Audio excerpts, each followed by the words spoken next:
Oh, that is a good one. I personally would say...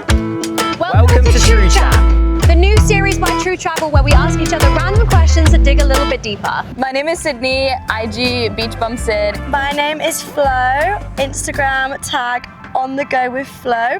Okay, first question is, what is the best thing you've brought traveling? Oh, that is a good one. I personally would say my inflatable neck pillow.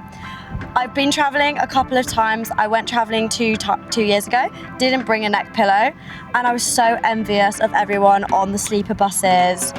We're sat there for 16 hours and my neck, oh my goodness. So this time round I was like, I'm taking a bloody neck pillow, and I got an inflatable one because it doesn't take up as much space.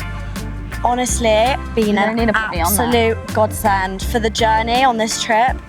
Chef's kiss. Everyone's been so jealous of me, so that would be my one. I'm jealous of you. What about you? I'd say probably my medicine bag because I've given someone sight. Someone needed contact lens solution, had that. Yes. Antihistamine, someone needed that, gave it to them. Someone needed itching cream for mosquito bites, had that. Yeah. I have nausea tablets. I pretty much have everything. And oh my gosh, stuff you're for everyone. a better nurse than me. Yeah.